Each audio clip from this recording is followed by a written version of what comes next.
hello. I'm terrified right now. This was not supposed to happen, and they surprised me. So here I am. I want to tell you about the first time I danced with a boy. There was a boy. We'll call him Stan. And I've liked him since kindergarten. I met him on the playground, and I was like, you are the one I will marry. You are mine.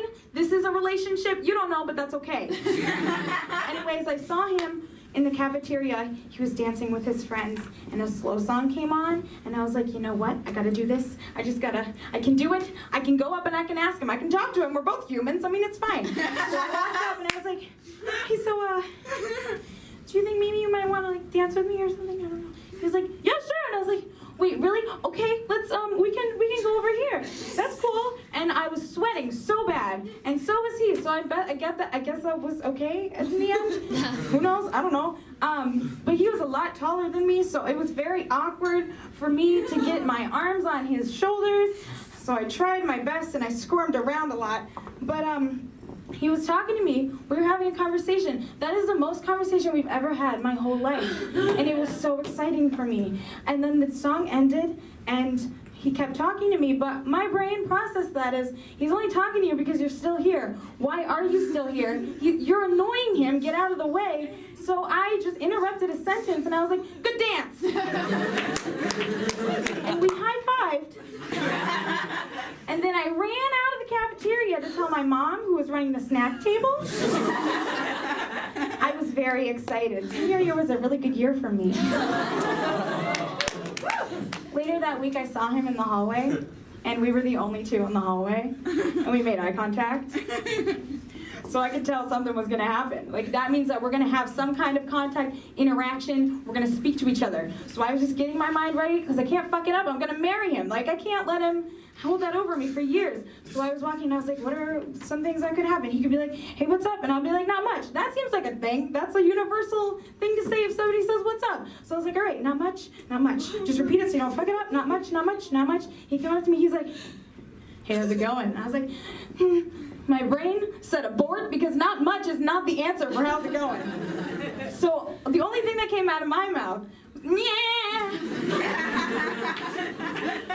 We never made eye contact again. We don't talk anymore. Sorry. Not like we did before anyways. Duck, Duck, Goose is kind of a weird game. You know, like you sit in a circle and you hit each other on the head. It's weird.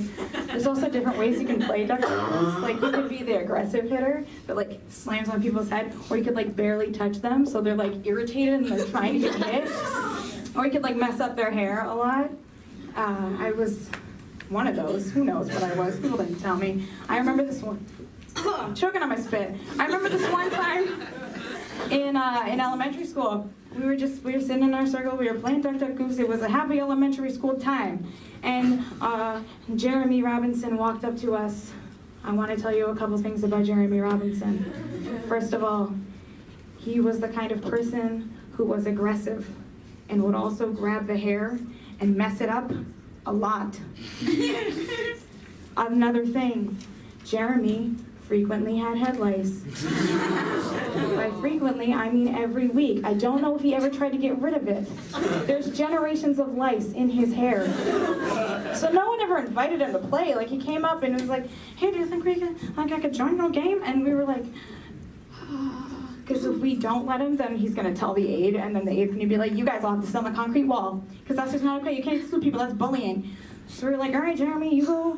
You can wash your hands, because I don't know what he's been doing earlier that day. So he washed his hands, and he came back, and we played the game, but we were going around. I was just praying that I wasn't Goose, because I did my hair really nice that day. Like, it was like picture day, so I had it all nice, and you know, I was Goose, but before I found that out, I was just sitting in the circle, and all I hear is like, Goose. Messed my hair up, and I got lice. So I swore from that day that I would get revenge on Jeremy Robinson, all right? Weeks went by, the school got the flu. I got the flu, obviously. I don't know why. Jeremy didn't. So I went to school anyways. And I was like, hey, Jeremy, do you want to play Duck, Duck, Goose at recess? He was more than excited to play because he was just, no one ever invites him to play. play Duck, Duck, Goose. So it was really exciting. So we got to recess, and I volunteered to be the person to walk around. Is there a name for that person, by the way? The ducker. Is that like a scientific? Okay, the ducker. I was the ducker, apparently.